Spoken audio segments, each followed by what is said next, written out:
Hey everybody, Rich Pappy Johnson out here in beautiful Atascadero, California. So back in September 2020, I was looking for a way to help give lessons in the trades and career options for high school students.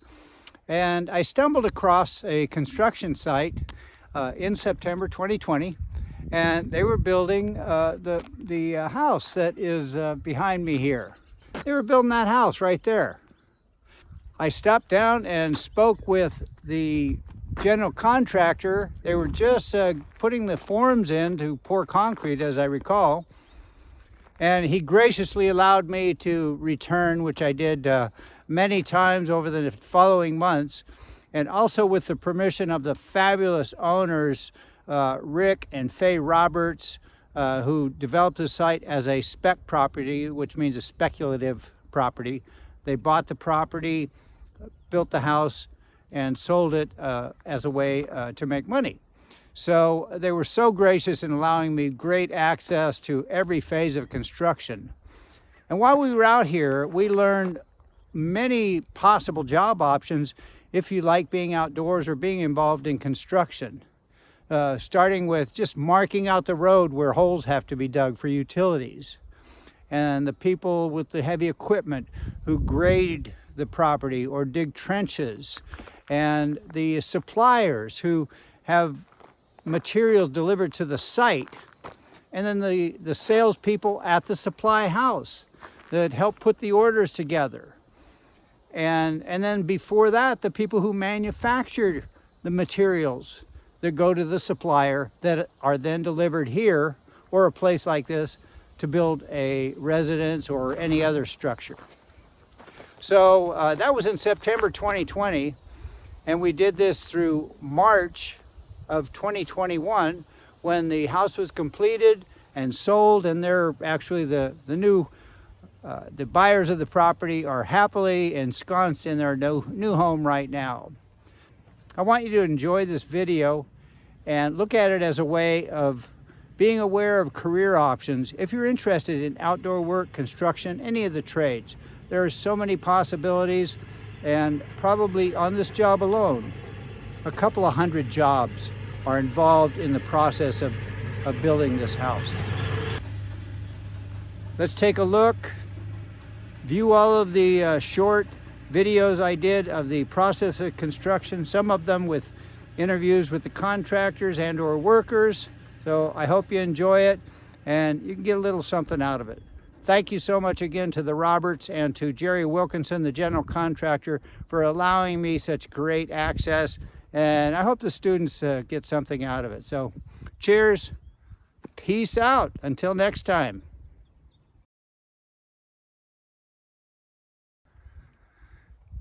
Hey students, hey, we're really fortunate today to have one of the owners here, Rick Roberts, who is responsible for everything on this house from the ground up, because he owns the whole dang thing. How'd you get into house building? Oh, by accident. I was raised in it. My grandfather and my great-grandfather were in the construction business since like the early 1900s. Wow. And I was raised in it. I used to not like it, but it's one of those things that you can always go back to and So you've been doing it your entire life? Yes, sir. Yes, and in the cattle industry at the same time. Is that your two main careers then? Yes, sir. Yeah. Awesome.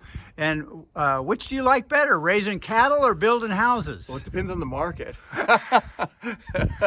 So it's more an economic decision, maybe? A lot of times, yes. Okay, great. Well, so tell us how long between the time you got the property until you think the house will be ready to sell?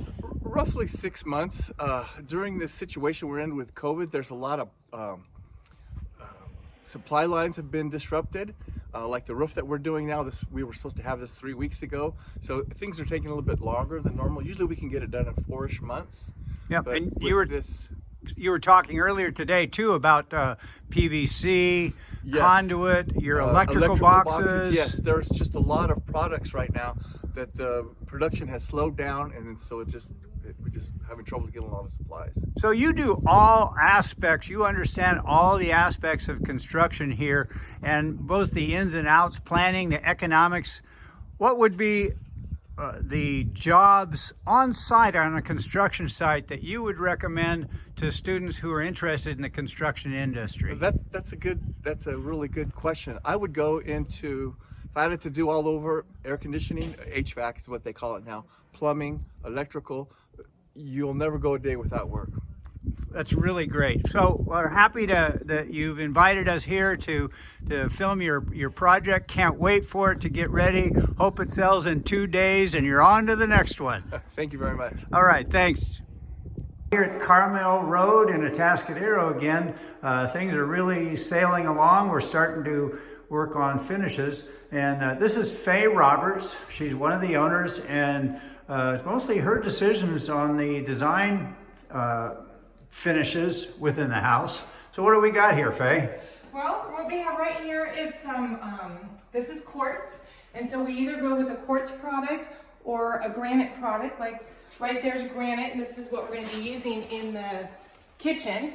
And this product is going to be 20% more expensive than the other one. So we're going to use it to make a real statement here in the master bath. And the cabinets are gray, so this will be a really nice contrast to go with that. And it'll be worth spending the 20% more here in the master because I think it'll make a really good statement. And then I think also it'll go along good with, we're gonna have a standing tub over here, so that'll be a nice bright white. And over here is the shower. There's gonna be a walk-in shower.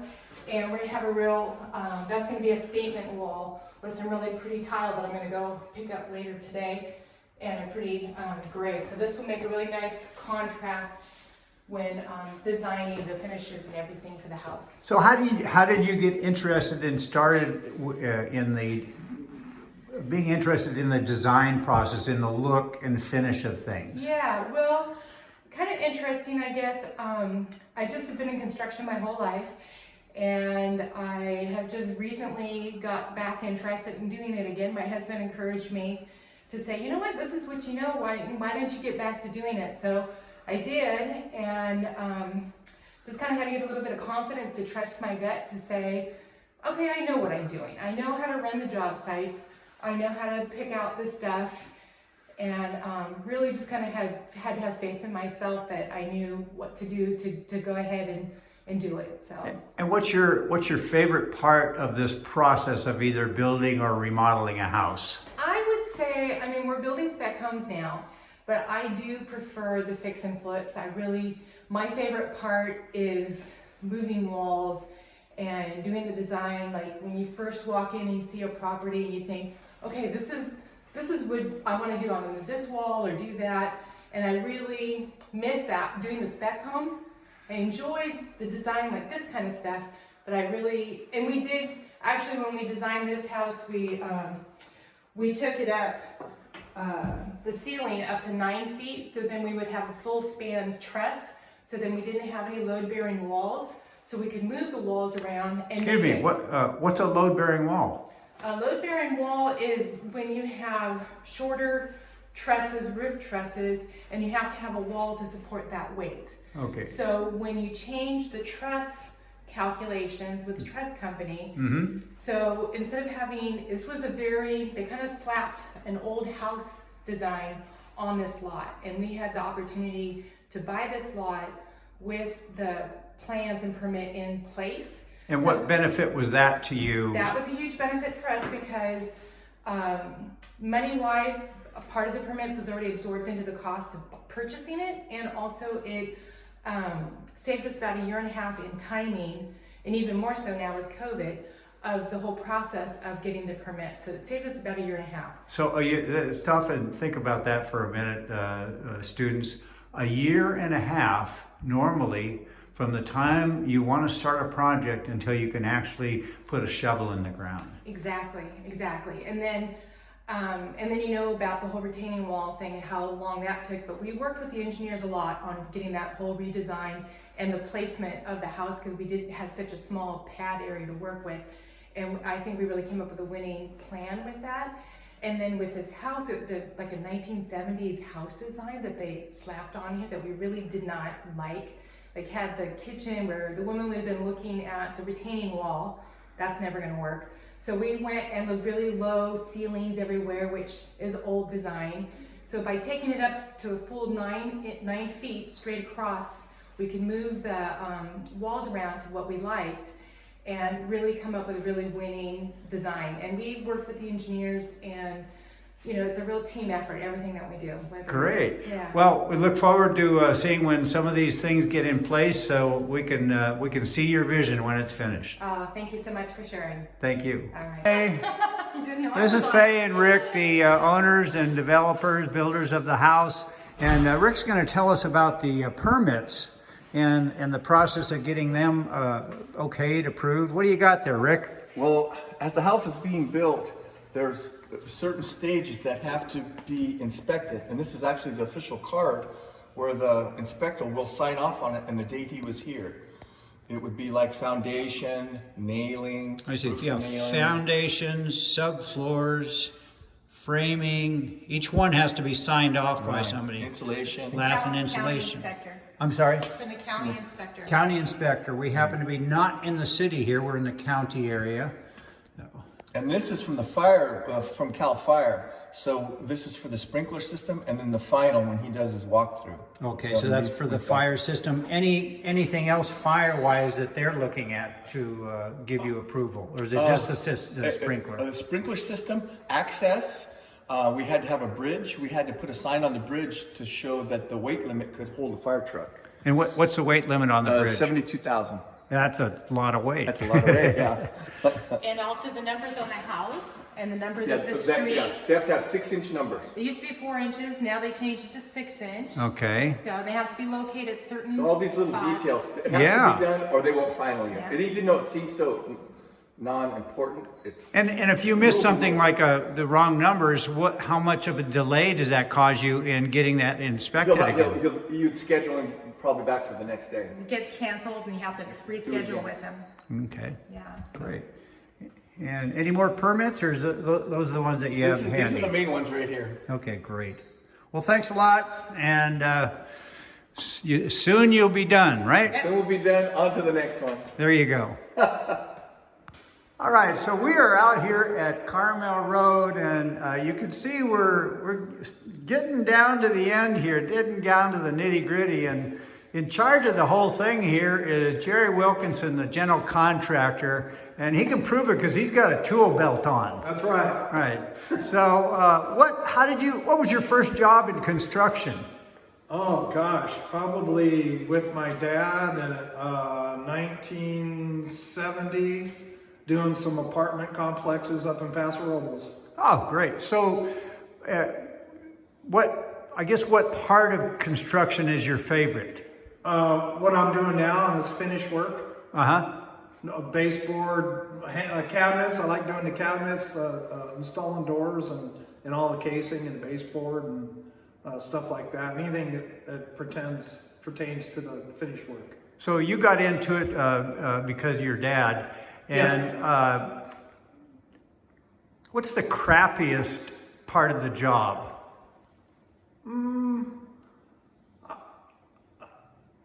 I don't know if there is one. I mean, Well, that's good. Yeah.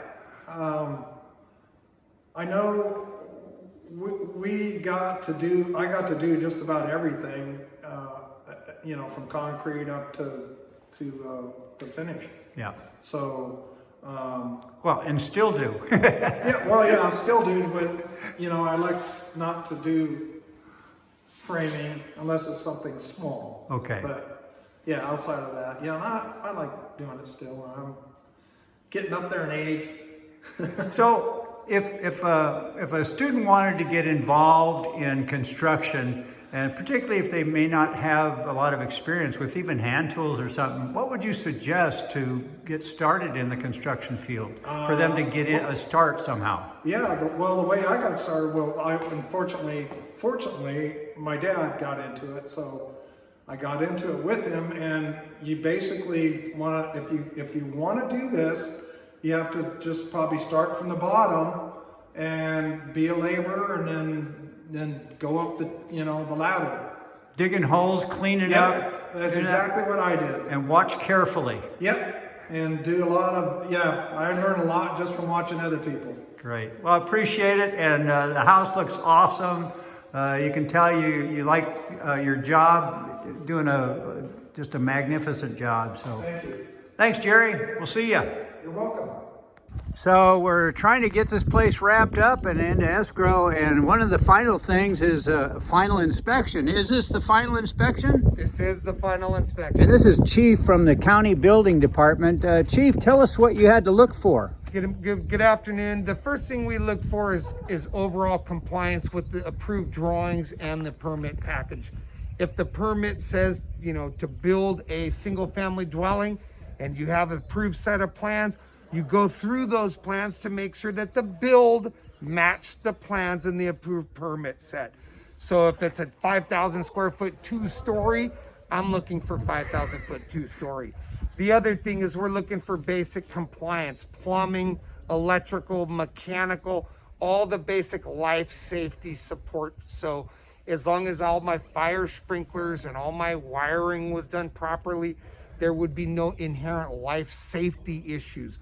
So in order to approve the final and grant occupancy, we would look at all phases of construction to see that they were code compliant for the unit or the national Code codes. compliance, meaning they've met the building codes, whether it's electrical, plumbing. Energy codes, green building codes. So that's exactly right. We're looking for code compliance with the California building codes. So what was your path into this job as a county building inspector? Well, it's interesting you ask. My background started at Cal Poly. I have a degree in soils, and I worked in soils engineering and foundations for many years. As I got a little older, I decided to expand my horizons, and I became a licensed plumbing and mechanical inspector. So now at the county level, we inspect everything from private residential to commercial and industrial. So having a broad knowledge of general plumbing requirements, mechanical, electrical, building, energy, those are all basic requirements to get into this position. They offer classes and training. In my case, I was able to perform that with my history of education. And the classes and training were through who? Well, you can take electrical classes at Cuesta, you can take some plumbing classes, this and that. They may even offer some inspector classes. There are trade schools that are specific to inspections. So if you wanted to go pass a plumbing inspector's test, you could maybe go sit through their coursework, learn the trades and what it requires to pass the plumbing inspectors, is an example. So in some cases, guys are, formally trained. Other cases, guys would learn by doing and reading the building codes. But in my case, I was able to acquire those licenses by doing home training through my education background. Great. So would a reasonable pathway be for, let's say that you started out in the plumbing trade, learned that, and whether you become licensed or not, have some knowledge, would that be a pathway into doing inspections? Certainly there are many people that want to be the inspector. They see the inspector and say, how do I get his job? They're busy working in the field, so having an inherent knowledge is the important part. If you started in the trades, you have some understanding of basic plumbing. So however you get your background training, but I highly encourage kids, number one, to stay in school, and number two, to train in areas that are interesting to you. So I started at Cuesta College right out of high school, and I went through their construction training program, and I took blueprint reading and framing classes. And so I took all the construction classes over there. Plus, with my degree from Cal Poly, it was a combined training effort. So the best thing to do is you can pursue whatever keeps you interested. And being in the building department and being in a life safety role, it's very rewarding. It's a great career move. I highly encourage you to consider that at some point, maybe coming in as an intern and learning. But it's all very important. Or you work for a local draftsman and you draft out some plumbing schematics, then you go out in the field and see how it all puts together. So there's lots of ways in, but I highly encourage you, in construction to be interested and pursue your interests. That's really awesome, Chief. Appreciate you taking the time. Onward and upward, yeah? Good luck, guys. Good luck in school and graduate. Thank you. We just finished talking to the inspector, and this is what it looks like when you get approval on your final inspection. In California. Yay!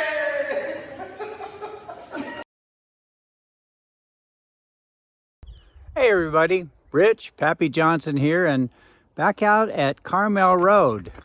We aren't going to be out here too much longer, and most everything is complete. They're going to let the new buyers do their own landscaping. The house is sold, and we're going to talk to the realtor about his end of things and how the real estate business works. So let's get going.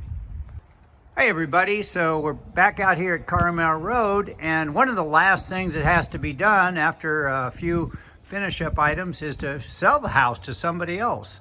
And we have here one of the realtors associated with the sale, Mike Massey.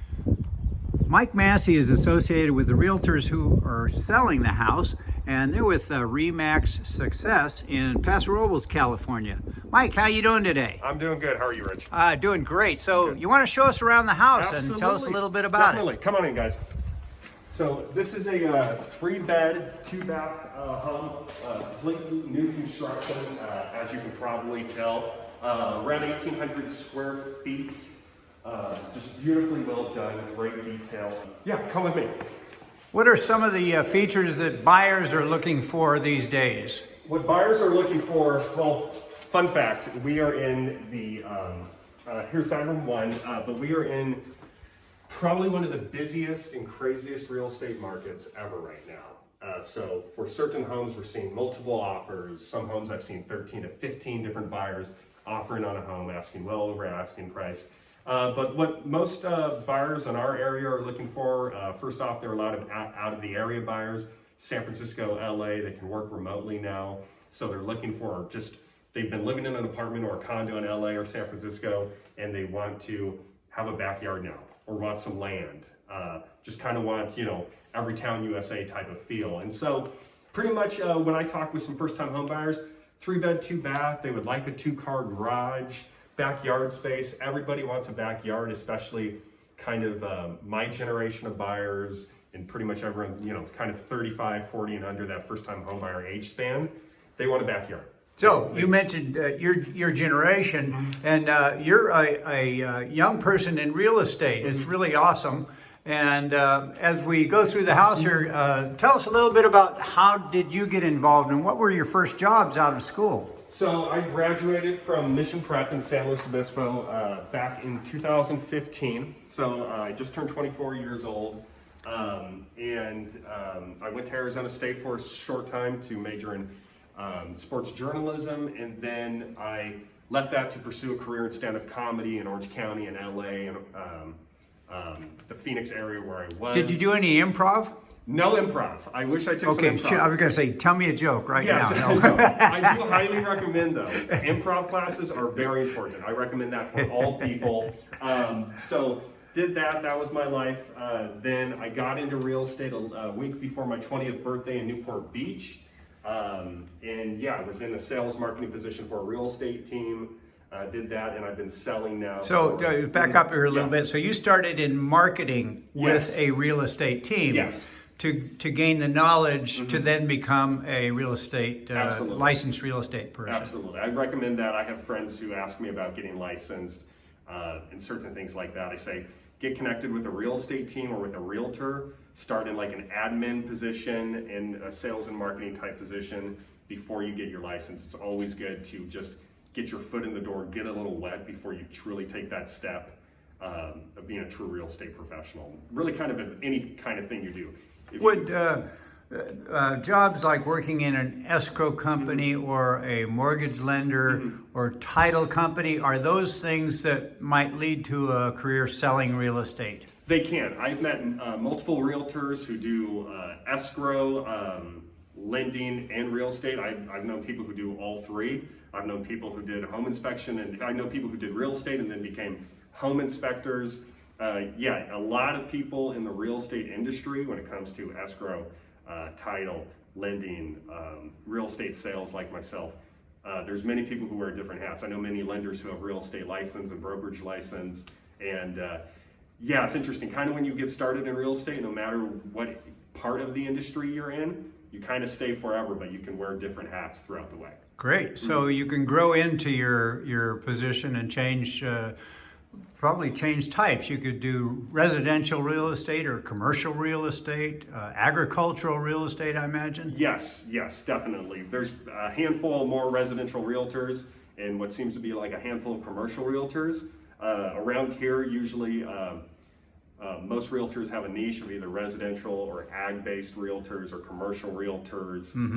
So yeah, that's what we see in our market. Excellent. So let's finish taking a look Absolutely. at the house. This is the master bedroom right here, full master bath, Jack and Jill sinks, shower right here. That's where the toilet. Couple of things left, huh? Tub and Yeah, toilets yeah. to go in. Absolutely. So they hope on finishing all of it hopefully by next week. They were here earlier working on it. I believe they'll be coming back later in the afternoon. And here is the guest bath right here. And then the third and final bedroom.